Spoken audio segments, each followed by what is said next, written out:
নমস্কার বন্ধুরা, কল্পনার রসনা ঘরে সবাইকে স্বাগত। তোমাদের সাথে আজকে শেয়ার করব রেস্টুরেন্ট স্টাইল চাইনিজ 3টে রেসিপি, যেগুলো খাওয়ার জন্য আমরা প্রায়শই রেস্টুরেন্টে যাই। বাড়িতেই খুব সহজে কিভাবে চাইনিজ স্টাইলের mixed fried rice, chilli potato আর চিলি চিকেন বানাবে সেই রেসিপি তোমাদের সাথে শেয়ার করব।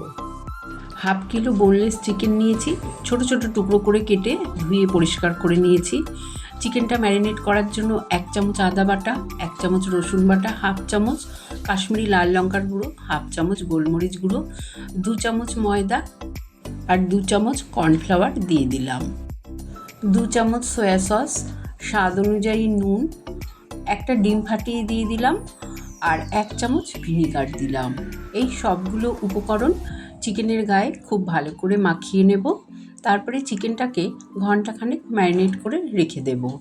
চিকেনটা যত ম্যারিনেট করা থাকবে চিলি চিকেনটা খেতে ততটাই টেস্ট হবে। চিলি পটেটো বানানোর জন্য 3টে আলু আমি কেটে নিয়েছি। আলুগুলোকে ছুলে লম্বা লম্বা করে কেটে নেব। এই আলুগুলোকে আমি জলে ভালো করে ধুয়ে তারপরে গ্যাস অন করে একটা প্যানের মধ্যে কিছুটা জল আর অল্প নুন দিয়ে আমি আলুগুলোকে দিয়ে দিলাম। এই আলুগুলোকে আমি সেদ্ধ করব না, একটু ভাপিয়ে নেব। যখন এরকম ফুটে উঠবে গ্যাসের ফ্লেমটা বন্ধ করে আলুগুলোকে একটা ছাঁকনির ওপর দিয়ে জলটাকে ঝরিয়ে নেব।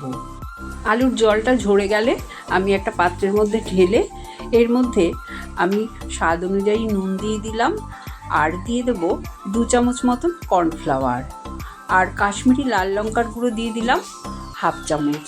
এই সবগুলো দিয়ে আলুর গায়ে ভালো করে মাখিয়ে নেব। এবার গ্যাস অন করে আবারও ফ্রাইং প্যান বসিয়ে দিলাম আর বেশ কিছুটা রিফাইন তেল গরম করতে দিলাম। তেলটা গরম হয়ে গেলে আলুগুলো দিয়ে দেব। আলুগুলোকে উল্টিয়ে পাল্টিয়ে লাল লাল করে ভাজবো। আর আলু ভাজার সময় মিডিয়াম টু লো ফ্লেমে আলুগুলোকে ভাজতে হবে। আলুগুলো দেখো সুন্দর আমার সব দিক ভাজা হয়ে গেছে। এবার তুলে আমি একটা প্লেটের মধ্যে রেখে দিলাম। আলু ভাজা হয়ে গেলে তেলটাও একটু কমিয়ে দিলাম। 2 চামচ মতন তেল রেখে পুরোটাই রেখে দিলাম। তেলের মধ্যে 1/2 চামচ রসুন আর 1/2 চামচ আদা গ্রেট করে দিয়ে দিলাম।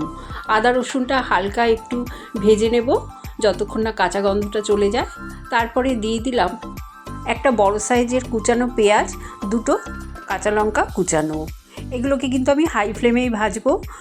1-1.5 মিনিট ভাজা হয়ে গেলে দিয়ে দেবো এখানে ক্যাপসিকাম কুচানো। ক্যাপসিকাম দিয়ে অল্প একটু নুন দিয়ে ক্যাপসিকামটাও একটু হালকা ভেজে আমি দিয়ে দেবো সসগুলো। প্রথমে দিয়ে দিলাম এখানে 2 চামচ মতন সয়া সস আর দিয়ে দেবো 1 চামচ ভিনিগার, 2 চামচ রেড চিলি সস আর 2 চামচ দেবো টমেটো কেচাপ। এই সবগুলো সস দিয়ে খুব ভালো করে মিশিয়ে নেব। মেশানো হয়ে গেলে একটু গোলমরিচ গুঁড়োও দিয়ে দিলাম। তারপরে আমি ভেজে রাখা আলুগুলো দিয়ে দেব। এবার সব কিছু খুব ভালো করে মেশানো হয়ে গেলে আমি আলুর ওপর দিয়ে দেবো কুচানো ধনেপাতা আর সামান্য একটু রোস্টেড তিল। ব্যাস, তাহলেই তৈরি হয়ে যাবে সুস্বাদু চিলি পটেটো। এবার চিলি চিকেন বানাবো। তার জন্য চিকেনটা ফ্রাই করে নিতে হবে।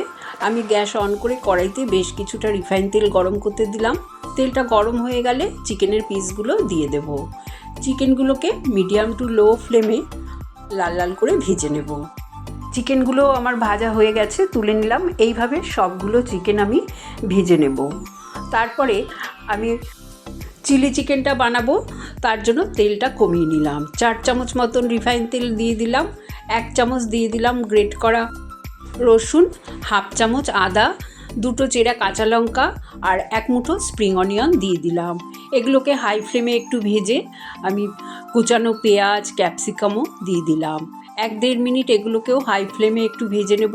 তারপরে দিয়ে দিলাম একটা টমেটোটাকেও একটু নাড়াচাড়া করে এবার আমি ভেজে রাখা চিকেনগুলো দিয়ে দেব।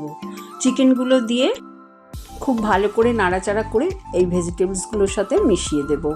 তারপরে দিয়ে দেব 2 চামচ রেড চিলি সস, 2 চামচ সয়া সস, 2 চামচ ভিনিগার আর দিয়ে দেবো এখানে 2 চামচ টমেটো কেচাপ। রঙের জন্য 1/2 চামচ কাশ্মীরি লাল লঙ্কার গুঁড়ো দিলাম। আগে তো নুন দেওয়া হয়েছে, সেই বুঝে নুনটা দিলাম। 1/2 চামচ মতন চিনি দিয়ে দিলাম। হাফ চামচ গোলমরিচ গুঁড়ো দিলাম। এই সবগুলো উপকরণ দিয়ে আবারও ভালো করে একটু মিশিয়ে নেব। খুব ভালো করে নাড়াচাড়া করে আমি আগে থেকেই 1 কাপ জলের মধ্যে একটা বাটিতে 1 চামচ কর্নফ্লাওয়ার গুলে রেখেছিলাম। সেই জলটা দিয়ে দিলাম যাতে একটু মাখা মাখা হয় চিকেনটা। ব্যাস, সব কিছু মেশানো হয়ে গেলে 2-3 মিনিট রান্না করে নিলেই তৈরি হয়ে যাবে সুস্বাদু ড্রাই চিলি চিকেন। ফ্রায়েড রাইসের জন্য বাসমতি চালের ভাত আগে থেকেই করে জল ঝরিয়ে রেখেছিলাম। এবার একটা বাটির মধ্যে আমি 3টে ডিম ফেটিয়ে নেব। অল্প একটু নুন আর গোলমরিচ গুঁড়ো দিয়ে দিলাম। দিয়ে ডিমটা ভালো করে ফেটানো হয়ে গেলে গ্যাস অন করে কড়াই বসিয়ে তাতে 2 চামচ রিফাইন তেল গরম করে ডিমের গোলাটা দিয়ে দিলাম। এই ডিমগুলো দিয়ে আমি ভুজিয়া বানিয়ে নেব। এবার খুব ভালো করে নাড়াচাড়া করে উল্টিয়ে পাল্টিয়ে আমি ডিমের ভুজিয়াটা করে নেব। ডিমটা একদম যখন এইরকম ভাজা ভাজা হয়ে যাবে আমি একটা প্লেটে তুলে রেখে দেব। ফ্রাইং প্যানের মধ্যে আমি আরও 4 চামচ মতন তেল দিয়ে দিলাম। রিফাইন তেলটা গরম হয়ে গেলে 1 চামচ দিয়ে দিলাম গ্রেট করা রসুন আর হাফ চামচ দিলাম আদা রসুনটা তেলের মধ্যে ভালো করে একটু ভেজে নেব হালকা। তারপরে 2টো চেরা কাঁচা লঙ্কা দিলাম, কুচানো পেঁয়াজ দিয়ে দিলাম 2টো। পেঁয়াজটাকেও হাই ফ্লেমে 1-1.5 মিনিট নাড়াচাড়া করে নেব। তারপরে দিয়ে দিলাম একটা গাজর কুচানো, বিনস কয়েকটা, আর দিয়ে দেবো স্বাদ অনুযায়ী নুন। এই সবগুলো ভেজিটেবলস হাই ফ্লেমেই 2 মিনিট একটু ভেজে নেব। তারপরে দিয়ে দেবো ক্যাপসিকামটা দিয়েও নাড়াচাড়া করে দিয়ে দিলাম 2 চামচ মতন সয়া সস, 1 চামচ দিয়ে দিলাম ভিনিগার, আর দিয়ে দেবো 2 চামচ টমেটো কেচাপ, 2 চামচ রেড চিলি সস। এই সবগুলো সস দিয়ে খুব ভালো করে নাড়াচাড়া করে নেব। তারপরে দিয়ে দেবো হাফ চামচের একটু বেশি দিয়ে দিলাম গোলমরিচ গুঁড়ো। সবসময় ফ্রেশ গোলমরিচ গুঁড়ো দেওয়ার চেষ্টা করবে, তাহলে রান্নার টেস্টটা বেশি ভালো হয়। এবার নাড়াচাড়া করে আমি দিয়ে দিলাম রাইসটা দিয়ে অল্প অল্প রাইস দেব আর এই ডিমের ভুজিয়াগুলো দেব। এইভাবে ভালো করে মিশে যাবে। আবারও রাইসটা দিয়ে দিলাম পুরোটা, তারপরে ডিমের ভুজিয়াগুলো দিয়ে দিলাম। সব কিছু দেয়া হয়ে গেলে সব শেষে কিছুটা কুচানো ধনেপাতাও দিয়ে দেবো। ফ্রেশ ধনেপাতা দিলেই ভালো হবে। এবার ভালো করে রাইসের সাথে নাড়াচাড়া করে মিশিয়ে দেব। খুব ভালো করে মেশানো হয়ে গেলেই কিন্তু তৈরি হয়ে যাবে সুস্বাদু চাইনিজ স্টাইলে ফ্রায়েড রাইস।